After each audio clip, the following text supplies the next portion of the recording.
दोस्तों, आपने कभी किसी जानवर को देखा है? उस जानवर को जब कोई चोट लगती है या जब उसे कोई बीमारी हो जाती है तो ऐसे अधिकांश से जानवर अपनी बीमारी को खुद ही ठीक कर लेते हैं। आखिर ये कैसे होता है? तो अब यहां पर प्रश्न ये उठता है, यदि जानवर खुद की बीमारियों को ठीक कर सकते हैं तो क्या हम इंसान खुद की बीमारी को ठीक नहीं कर सकते? तो इसका जवाब है हां, हम अपनी खुद की बीमारियों को खुद से ही ठीक कर सकते हैं। लेकिन इसके लिए जरूरी है हमारा विश्वास। हम अविश्वास के कारण अपने आप को बीमारियों से घेर लेते हैं और हम हमेशा बीमारियों से ग्रसित रहते हैं। लेकिन यदि हम खुद पर विश्वास करें कि हम खुद को ठीक कर सकते हैं तो हम अवश्य ही अपने शरीर को पूरी तरह से पहले जैसा तंदुरुस्त और ठीक करने में समर्थ हैं। क्योंकि हम सभी के दिमाग में कुछ ऐसे रसायन बनते रहते हैं जिससे हमारा शरीर अपने बीमारियों को ठीक करने में पूरी तरह से समर्थ है। तो चलिए इसे एक छोटी सी कहानी के माध्यम समझते हैं कि किस तरह से हम खुद पर विश्वास करके अपने किसी भी बीमारी का इलाज खुद ही कर सकते हैं। बहुत समय पहले की बात है। एक नगर में एक व्यक्ति रहा करता था। वह व्यक्ति हमेशा बीमार रहता था। वह हमेशा बीमारियों से ग्रसित रहता था, जिस कारण वह बहुत परेशान रहता, चिंतित रहता। उसने कई प्रकार किए और शक्तियां भी ली। कई प्रकार के चिकित्सकों से सलाह भी ली। हर किसी ने उसे तरह तरह की दवाइयां दी। किसी ने उसकी बीमारी का इलाज कुछ बताया तो किसी ने उसे कुछ और ही तरीका बताया, लेकिन कोई भी तरीका उसकी बीमारी पर काम नहीं कर पा रहा था। वह बहुत परेशान हो चुका था, बहुत हताश हो चुका था। वह भीतर ही भीतर पूरी तरह से टूट चुका था। उसने सारी उम्मीदें खो दी थी। उसे बस यही लग रहा था कि इससे तो अच्छा होता ईश्वर मुझे अपने पास बुला लेता। कम से कम इन रोज रोज की बीमारियों से पीछा तो छूटता। इसी कारण वर्ष वह हमेशा चिंता में रहता, निराश रहता। तभी एक दिन उसके पास उसका एक मित्र आया। उसने उसे एक साधु के बारे में बताया। वह साधु लोगों का इलाज बिना किसी औषधि, बिना किसी दवाइयों के करते थे। उनके इलाज करने का तरीका बहुत अनोखा था। ना ही वो किसी को किसी प्रकार की दवाइयां देते और ना ही वो किसी प्रकार का उन्हें परहेज बताते थे। लेकिन जो भी उनके पास जाता था वो पूरी तरह से स्वस्थ और तंदुरुस्त हो जाता। जब उस व्यक्ति के मित्र ने उन साधु के बारे में उसे बताया तो उस व्यक्ति से रहा नहीं गया। तुरंत ही उन साधु से मिलने के लिए जा पहुंचा। जब वह वहां गया तो उसने उन साधु से कहा, है गुरुवर, मैंने आपके बारे में बहुत सुना है। मैंने यह सुना है कि आप किसी की भी बीमारियां ठीक कर सकते हैं। ना ही आप उसे कोई औषधि देते हैं और ना ही उसे कोई उपाय बताते हैं, फिर भी वे लोग पूरी तरह से स्वस्थ और तंदुरुस्त हो जाते हैं। यह बहुत अद्भुत बात है और यह सुनकर ही मैं आपके पास आया हूं। लेकिन मैं यह जानना चाहता हूं, क्या आखिर बिना औषधियों के, बिना दवाओं के हमारा शरीर कैसे ठीक हो सकता है? हमारे शरीर की बीमारियां कैसे खत्म हो सकती हैं? आगे वह व्यक्ति उन साधु से कहता है गुरुवर, देखने में तो मेरा शरीर बहुत ही हट्टा कट्टा है और मैं मोटा भी हूं। और इसी मोटापे के कारण मेरे शरीर में न जाने कितनी प्रकार की बीमारियां हैं और इसके कारणवश मैं बहुत परेशान हूं। जब भी मैं किसी चिकित्सक के पास जाता हूं तो वो यही कहता है कि तुम बहुत मोटे हो, अपना वजन घटा लो, तुम्हारी सारी बीमारियां ठीक हो जाएंगी। जिसके लिए वो मुझे कुछ औषधियां, कुछ दवाइयां भी देते हैं, लेकिन वो दवाइयां कुछ काम नहीं करती और मेरी बीमारियां ठीक नहीं हो पाती। है गुरुवर, वैसे तो मैं खुद भी नहीं जानता हूं कि मेरे शरीर में कौन कौन सी बीमारियां हैं। जैसे यदि मैं कुछ दूर चलता हूं तो मेरी सांस फूलने लग जाती है। इसके अलावा जब मैं चलता हूं तो मेरे घुटनों में दर्द भी महसूस होता है। मेरे दिल की धड़कन तेज हो जाती है, जिस कारण हृदय के रुकने का खतरा भी होता है। ऐसी न जाने कई सारी बीमारियां मेरे शरीर को घेर रखी हैं और मैं इनसे छुटकारा पाना चाहता हूं। मैं बहुत परेशान हो चुका हूं। मैंने आज तक जितनी भी औषधियां ली है, जितनी भी दवाइयां ली हैं, वे सारी दवाइयां, वे सारी औषधियां मेरे किसी काम की नहीं। वे सभी मेरे बीमारियों को ठीक नहीं कर पाई। इसी कारण मैं बहुत परेशान हूं, बहुत चिंतित हूं और इसी कारणवश आज मैं आपके पास आया हूं। क्या आप मेरी समस्या का कोई समाधान बता सकते हैं? मैं दवाई ले लेकर थक चुका हूं, परेशान हो चुका हूं। मेरा आधा जीवन यूं ही व्यर्थ हो चुका है। कृपया करके मुझे कोई ऐसा तरीका बताएं जिससे मैं अपनी बीमारियों को खुद ही ठीक कर लूं। मुझे किसी चिकित्सक के पास ना जाना पड़े। इस पर वह साथ मुस्कुराने लगे और उस युवक से कहते हैं, क्या तुम्हें पूरा विश्वास है कि तुम अपने शरीर की बीमारियों को खुद ठीक कर सकते हो? क्योंकि यह विश्वास ही है जो तुम्हें तुम्हारी बीमारियों से मुक्त कर सकता है। जिन्हें खुद पर विश्वास होता है वे लोग अपने जीवन में कुछ भी हासिल कर लेते हैं। ठीक उसी प्रकार ये चीजों में खुद पर विश्वास होगा तो तुम अवश्य ही अपनी बीमारी को ठीक कर पाओगे। अन्यथा यदि तुम्हें खुद पर विश्वास ही नहीं तो तुम अपने जीवन में कभी कुछ नहीं पा सकते, और तो और ना ही तुम अपने बीमारियों का इलाज कर सकते हो। यदि तुम्हें खुद पर विश्वास है तभी मैं तुम्हें वो तरीके बता सकता हूं, अन्यथा तुम यहां से जा सकते हो। ये उपाय तुम्हारे किसी काम का नहीं, क्योंकि यदि तुम्हें खुद पर विश्वास ना हुआ तो मैं तुम्हें यह तरीके बता भी दो तब भी तुम अपने आप से अपने बीमारियों को ठीक नहीं कर पाओगे। इसलिए मेरा यह तरीका तुम्हें बताना भी व्यर्थ हो जाएगा। इस पर वह युवा उन साधु से कहता है गुरुवर, मुझे खुद पर पूरा विश्वास है और इसी कारणवश मैं आज आपके पास आया हूं। यदि आपको मुझ पर विश्वास नहीं है तो बताइए मुझे क्या करना होगा जिससे मैं आपको यह यकीन दिला सकूं कि मुझे खुद पर पूरा यकीन है, मुझे खुद पर पूरा विश्वास है कि मैं अपने खुद की बीमारियों को ठीक कर सकता हूं। इस पर वह गुरु उस युवक से कहते हैं, देखो, हमारा शरीर हमें संकेतों के माध्यम से यह समझाने का प्रयास करता है कि हमारे शरीर में क्या तकलीफें हैं और हमें उसे कैसे ठीक करना है, लेकिन हम कभी भी अपने शरीर के उन संकेतों को समझ नहीं पाते। हम उसे हमेशा नजरअंदाज कर देते हैं, जिस कारण ही हम अनेकों प्रकार की बीमारियों से ग्रसित हो जाते हैं और यह मायाजाल इसी तरह से चलता चला जाता है। इसलिए सबसे पहले तुम्हें अपने शरीर के संकेतों को समझना होगा, तभी तुम अपने बीमारियों को समझ पाओगे और उनका इलाज भी कर पाओगे। और इसके लिए तुम्हें ध्यान करना होगा, क्योंकि ध्यान ही वह मार्ग है जिसे तुम अपने आप को समझ पाओगे, अपने शरीर के उन संकेतों को समझ पाओगे, अपने शरीर में होने वाले उन बदलाव को महसूस कर पाओगे। उसके बाद ही तुम्हें यह पता चल पाएगा कि तुम्हारे शरीर में क्या कमी है और किस कारणवश तुम बीमारी से ग्रसित हो।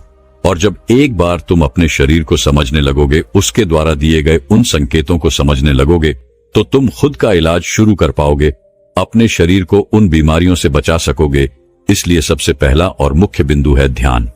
ध्यान के द्वारा तुम अपने शरीर में संवेदनशीलता पैदा कर सकते हो, जिससे तुम अपने शरीर के संकेतों को समझ सको, जान सको, उन्हें पहचान सको। उदाहरण के लिए, जैसा कि तुमने कहा था, तुम यदि थोड़ी देर भी चलते हो तो तुम्हारी सांस फूलने लग जाती है, लेकिन क्या तुमने कभी यह ध्यान दिया है कि आखिर तुम्हारी सांस क्यों फूल जाती है? तब तुमने पाया होगा कि तुम्हें तो अस्थमा हो चुका है, लेकिन यदि तुमने इन संकेतों को पहले ही समझ लिया होता तो तुम अपने शरीर को अस्थमा जैसी बीमारी से बचा पाते, उसका इलाज कर पाते। इसलिए अपने शरीर और अपने दिमाग में एक संबंध स्थापित करो, जिस संबंध के जरिए तुम्हारा मस्तिष्क ये समझ सके कि आखिर तुम्हारे शरीर में क्या चल रहा है, तुम आखिर किस बीमारी से ग्रसित हो। जब तुम्हारे दिमाग को तुम्हारे शरीर में यह संकेत मिलने लग जाते हैं कि आखिर तुम्हारे शरीर में क्या बीमारी है और इसका क्या कारण है, तो उसके बाद तुम अगले कदम पर बढ़ सकते हो। और अगला कदम है आत्मचिंतन, अर्थात विजुअलाइजेशन। इसके लिए तुम्हें कोई ऐसा स्थान खोजना है जहां पूरी तरह से शांति हो। तुम्हें वहां जाकर कुछ देर के लिए आराम से बैठना है और उस दौरान अपनी आंखें बंद करके अपने मन और मस्तिष्क में चित्र देखने की कोशिश करनी है कि तुम पूरी तरह से ठीक हो चुके हो। जैसा तुम चाहते थे तुम वैसा ही पूरी तरह से स्वस्थ हो चुके हो। और ऐसा तुम्हें अगले 5 मिनट तक करना होगा। 5 मिनट तक तुम्हें इस एहसास को महसूस करना होगा, इसे बरकरार रखना होगा कि तुम पूरी तरह से ठीक हो चुके हो, तुम्हारी बीमारी पूरी तरह से खत्म हो चुकी है। तुम ठीक होने के बाद कैसा महसूस कर रहे हो, तुम्हें कितनी खुशी है, तुम उस बात से कितना खुश हो, ये सारी चीजें तुम्हें अपने मन और मस्तिष्क में देखनी होंगी। और यह चित्र पूरी तरह से साफ स्पष्ट होना चाहिए कि तुम क्या चाहते हो। और इस तरीकों को अपनाने के लिए तुम किसी ऐसे संगीत का भी इस्तेमाल कर सकते हो जिसके जरिए तुम आसानी से आत्मचिंतन कर सको, जिसे तुम्हारा मन शांत हो जाए और तुम आत्मचिंतन में पूरी तरह से डूब सको। जितना साफ और जितने स्पष्ट आप चित्र देख सकेंगे, उतनी ही जल्दी आप अपनी बीमारियों को ठीक कर पाएंगे। जब भी हम किसी खेल के बारे में सोचते हैं तो हमारा मन आसानी से उसके चित्र बड़ी सरलता और साफ और स्पष्ट तौर पर बना पाता है। तब हमारा शरीर अपने आप को सबसे उत्तम स्वरूप में देखता है। और ठीक उसी रूप में हमारा मस्तिष्क आकर्षित होने लगता है और हमारा मन और हमारा दिमाग दोनों उस पर काम करने लगते हैं ताकि वह हमारे शरीर को उस अवस्था तक पहुंचा सके जिसे अभी हमने साफ और स्पष्ट तौर पर देखा है, जिसे महसूस किया है। क्योंकि समझने वाली बात यह है कि आचरण करने से हमारा दिमाग उस सौरों की ओर आकर्षित होने लगता है, और जब यह बात हमारे औचित्य मन तक पहुंच जाती है तो अनजाने में ही सही, लेकिन हमारा औचित्य मन अपनी शक्तियों का इस्तेमाल करके हमारे शरीर को उन बीमारियों से ठीक करने लग जाता है। और आप अपने अवचेतन मन की इस शक्ति का इस्तेमाल करके आपके अंदर तरह तरह की बीमारियों को ठीक कर सकते हैं। यदि आप अपना मोटापा घटाना चाहते हैं, आप अपने आप को स्वस्थ और सुडौल बनाना चाहते हैं, या फिर आपको अपनी खूबसूरती बढ़ानी है, आप अपने अनेकों प्रकार की बीमारियों को खुद ब खुद ठीक कर सकते हैं, और वो भी बिना किसी दवा और बिना किसी चिकित्सक के। हमारे दिमाग, हमारे अवचेतन मन में ब्रह्मांड की सारी शक्तियां उपलब्ध होती हैं, लेकिन हम उन शक्तियों को पहचान नहीं पाते, उन्हें जान नहीं पाते। उनका सही इस्तेमाल करना हमें नहीं पता, क्योंकि हमें उसे इस्तेमाल करने की उन प्रक्रिया के बारे में ठीक से नहीं पता कि हम किस तरह से उन शक्तियों का इस्तेमाल कर सकते हैं, कैसे उन्हें जागरूक कर सकते हैं। इसके लिए आपको आत्मचिंतन करना ही होगा, और जहां पर भी आप आत्मचिंतन करने बैठेंगे वहां पूरी तरह से शांति होनी चाहिए। आप चाहें तो किसी ऐसे संगीत का इस्तेमाल कर सकते हैं जिससे आप आत्मचिंतन की गहराई तक उतर सके, और आपको ऐसा अगले 21 दिनों तक करना होगा। और हर रोज 15 मिनट जब आप ऐसा करेंगे तो आपको अपने भीतर एक अभूतपूर्व बदलाव महसूस होगा। इससे केवल ना आप अपने बीमारी को ठीक कर सकते हैं, बल्कि आप जो चाहते हैं वो सब भी हासिल कर सकते हैं। आगे गुरुवर उस व्यक्ति को तीसरी आदत बताते हुए कहते हैं, खुद से प्यार करना सीखो। तुम एक पल के लिए यह सोचो, जो व्यक्ति खुद से प्यार नहीं करता वह भला अपनी बीमारियों को क्यों ठीक करना चाहेगा? वह तो खुद को ही कोसेगे। कुछ लोग तो ये भी कहते हैं कि यार ये बीमारी होने से तो अच्छा था कि ईश्वर मुझे उठा लेता, इतनी तकलीफ मुझसे नहीं सही जाती। ऐसे लोग खुद को कोसते हैं, खुद को और भी पीड़ा देते हैं, और ऐसे में हम जाने अनजाने अपने मस्तिष्क को, अपने मन को यह संदेश भेज रहे होते हैं कि हम खुद से प्यार नहीं करते, हम खुद से नफरत करते हैं। और जब हम एक बार खुद से नफरत करने लगते हैं तो भला ऐसा शरीर किसे चाहिए, ऐसा जीवन किसे चाहिए जिस कारण हम जाने अनजाने उन तकलीफों को, उन बीमारियों को और भी ज्यादा बढ़ावा देते हैं, और देखते ही देखते हम अपनी उस नफरत के कारण अपने आप से हार जाते हैं, हम अपनी हिम्मत खो बैठते हैं। जरा आप एक पल के लिए यह सोचकर देखिए, जिस व्यक्ति को खुद पर भरोसा ना हो वह भला अपने जीवन में क्यों जीना चाहेगा? वह अपनी तकलीफों, अपनी बीमारियों से क्यों मुक्त होना चाहेगा? क्या आपने कभी यह देखा है कि जो व्यक्ति खुद पर विश्वास करता है, खुद से प्यार करता है, वो लोग किसी भी परिस्थिति में खुलकर जीते हैं, और वो बड़ी से बड़ी बीमारियों का सामना भी हंसकर करते हैं, और वो आखिर में जीत ही जाते हैं। और जो व्यक्ति खुद पर विश्वास करते हैं वही लोग आत्मचिंतन की गहराई तक उतर भी पाते हैं, क्योंकि उन्हें खुद पर विश्वास है। वह जानते हैं कि जो बीमारी उन्हें आज घेर कर रखी है वह बीमारी ज्यादा देर तक नहीं रहने वाली, वह आज नहीं तो कल उससे ठीक हो ही जाएंगी। यदि आप भी खुद पर विश्वास करते हैं और आत्मचिंतक की गहराई तक उतरना चाहते हैं तो पहले आपको खुद से प्यार करना सीखना ही होगा। उसके बाद आपका मस्तिष्क अपने आप ही ऐसे उपाय पैदा करने लगेगा जिससे आप अपनी बीमारियों को खुद ब खुद ठीक करने लग जाएंगे। और आप यह माने या ना माने, लेकिन हमारा मस्तिष्क बहुत शक्तिशाली है। वह उन रसायनों को पैदा करने की क्षमता जानता है, लेकिन हम जाने अनजाने उससे उस चीज का सही इस्तेमाल नहीं कर पाते। और यही कारण है कि हम खुद ब खुद अपने आप को छोटी से छोटी बीमारियों से भी ठीक नहीं कर पाते।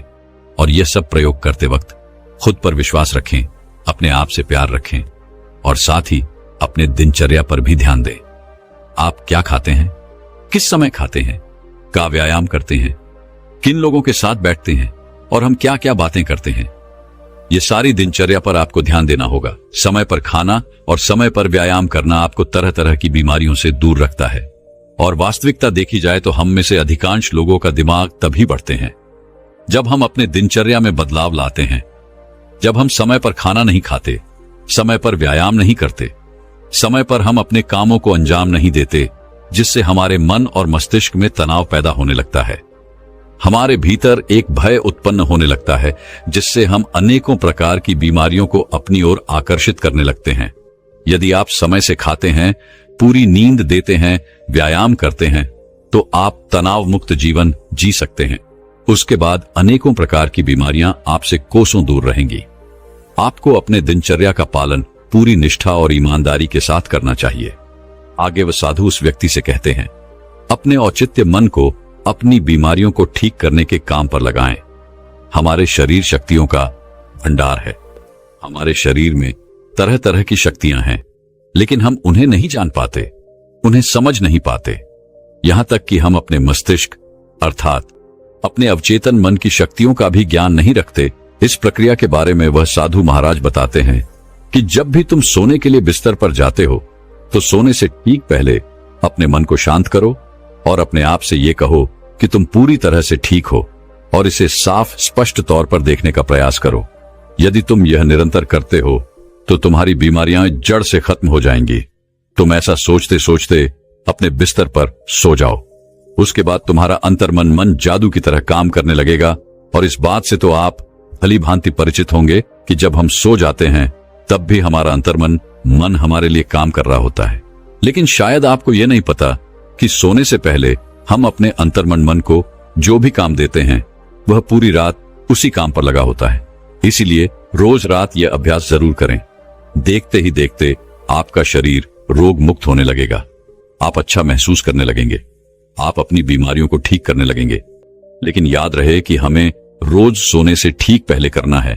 यदि आप यह सोच रहे हैं कि क्या हम इसे दिन में कर सकते हैं, तो ये आपके लिए बिल्कुल काम नहीं करेगा, क्योंकि दिन में हमारा मन, हमारा मस्तिष्क अन्य कामों में व्यस्त होता है, और ऐसे समय पर हमारे अवचेतन मन को समय नहीं मिल पाता कि वो आपकी बात सुने, आपकी बात पर अमल करे। लेकिन रात को सोते वक्त हमारा पूरा शरीर सो रहा होता है। हमारा चेतन मन शांत और स्थिर होता है, सो रहा होता है। ठीक उसी वक्त हमारा औचित्य मन जागरूक होता है, और उसे उतना वक्त मिल जाता है कि वो आपके द्वारा दिए गए निर्देशों पर काम कर सके, अपनी पूरी शक्ति का इस्तेमाल कर सके। आगे वह साधु महाराज उस व्यक्ति से कहते हैं कि आज चाहे विज्ञान कितना भी आगे क्यों निकल चुका हो, आज भी बहुत सारी बीमारियां ऐसी हैं जिसके बारे में यह विज्ञान भी पता नहीं कर पाता। बड़े बड़े चिकित्सक तुम्हारे शरीर में वो बीमारियां ढूंढ ही नहीं पाते, लेकिन हम उन बीमारियों से परेशान जरूर रहते हैं, और ऐसी बीमारियां जिन्हें विज्ञान भी ठीक नहीं कर पाता। तो तुम्हें क्या लगता है, ऐसी बीमारियां क्या औषधियों से ठीक की जा सकती है? नहीं। और जब हम तरह तरह की दवाइयां, तरह तरह की औषधियां लेकर हार चुके होते हैं, तब हम यह खुद ही महसूस करने लग जाते हैं कि हम अपनी बीमारी का इलाज नहीं कर सकते। ये बीमारी नाइलाज है। जब आप खुद से किसी बीमारी का इलाज करने में असफल होते हैं, तो आप उस चिकित्सक के पास जा सकते हैं जिस पर आपको भरोसा हो, जो आपको सही दवा, सही औषधि दे सके। लेकिन उससे पहले कुछ प्रयास करके देखिए, और यकीन मानिए आपके अंदर वो सारी शक्तियां हैं जो बिना दवाओं के आपके शरीर को ठीक कर सकती हैं। आज से कई सौ साल पहले, जब कोई विज्ञान नहीं था, कोई ज्ञान नहीं था, कोई चिकित्सा प्रणाली नहीं थी, उस समय के लोग इन प्रक्रियाओं के बारे में, इन पद्धतियों के बारे में भली भांति परिचित थे। वे लोग अच्छी तरह से जानते थे कि हम खुद से ही खुद की बीमारियों को ठीक कर सकते हैं, और उनके पास कोई दूसरा विकल्प भी नहीं होता था। लेकिन उन्हें खुद पर विश्वास होता था, और यही कारण था कि वे लोग अपनी खुद की बीमारियों को खुद से ही ठीक कर लेते थे। लेकिन जैसे जैसे समय आगे बढ़ता गया, समय के साथ साथ विज्ञान और भी बढ़ता चला गया, वैसे वैसे ही वो सारी पद्धतियां, वो सारी प्रक्रियाएं नष्ट कर दी गई, क्योंकि इससे विज्ञान के चिकित्सकों को, उनके अस्पतालों को बहुत नुकसान झेलना पड़ता। जरा आप एक बार के लिए ये सोचकर देखिए कि आप एक चिकित्सक हैं, और आपके पास जब कोई मरीज आएगा ही नहीं, तो आप क्या करेंगे? आपके पास पैसे कहां से आएंगे? आप अपना घर बार कैसे चलाएंगे? जिस कारण ये सारी पद्धतियां छुपा दी गई। लोगों को यह यकीन दिलाया गया कि आप खुद से खुद को ठीक नहीं कर सकते, और देखते ही देखते हम सब ने इन सब चीजों पर यकीन कर लिया। और अब तो हालत ये हो चुकी है कि हम चाहे छोटी सी बीमारी क्यों ना हो, जैसे ही हमें लगता है कि हमें ये बीमारी है, हम तुरंत किसी चिकित्सक के पास जाते हैं, क्योंकि हमें खुद पर विश्वास नहीं है, हमें खुद पर यकीन नहीं है। और उसका नतीजा यही है कि हम तरह तरह की बीमारियों से घिरे हुए हैं। एक बीमारी खत्म नहीं होती कि दूसरी बीमारी हमें घेर लेती है। और जब भी आप किसी बीमारी के इलाज के लिए किसी चिकित्सक के पास जाते हैं तो वो आपको तरह तरह की दवाइयां दे देते हैं जो हमारी बीमारी को तो ठीक कर देते हैं, लेकिन उन दवाइयों से हमारे शरीर में और भी तरह तरह की बीमारियां पनपने लगती हैं। इस कहानी के माध्यम से साधु उस व्यक्ति को यह समझाने का प्रयास करते हैं कि तुम अपना इलाज स्वयं कर सकते हो। इस बात पर विश्वास करो, इस बात पर यकीन करो। जो भी प्रक्रियाएं मैंने तुम्हें बताई हैं, यदि तुम उसे अपने जीवन में अपना लोगे, उस पर अमल करोगे, तो ठीक 21 दिनों के बाद तुम अपने शरीर में वो बदलाव महसूस कर पाओगे और उसके बाद चाहो तो तुम मेरे पास वापस आ सकते हो ताकि तुम मुझे यह बता सको क्या आखिर तुम कैसा महसूस कर रहे हो और 21 दिनों के बाद क्या अभी वह बीमार या तुम्हारे शरीर में है या नहीं, क्या तुम्हारी वह बीमारी ठीक हुई या नहीं। उस व्यक्ति ने उन साधु की सारी बातें ध्यानपूर्वक सुनी और उसके बाद उसने यह तय किया कि अब से वह उन साधु की बातें मानेगा, उन पर यकीन करेगा और खुद पर विश्वास करके वह अगले 21 दिनों तक इसका निरंतर अभ्यास करेगा और 21 दिनों के बाद जो भी बदलाव उसके शरीर में वह महसूस करेगा वह आकर ईमानदारी से उन साधु को जरूर बताएगा। यही सोचकर वह उन गुरुत्व को प्रणाम करता है और वापस अपने घर की ओर लौट जाता है। दोस्तों, मैं उम्मीद करता हूं कि यह कहानी सुनने से आपके जीवन में अच्छे बदलाव आए होंगे। आपको इस वीडियो से क्या सीखने मिला ये कमेंट करके जरूर बताएं और अपने परिवार, दोस्तों या आपके करीबी इंसान के साथ ये कहानी शेयर करके उन्हें भी इस ज्ञान से परिचित करवाएं। बाकी अगर आपको यह वीडियो दिल से अच्छी लगी हो तभी इस वीडियो को लाइक कर देना और आपने अब तक इस चैनल को सब्सक्राइब न किया हो तो चैनल को सब्सक्राइब भी जरूर कर देना। आपका हर दिन शुभ हो और खुशियों से आपका जीवन भरा रहे। धन्यवाद। नमो बुद्धाय।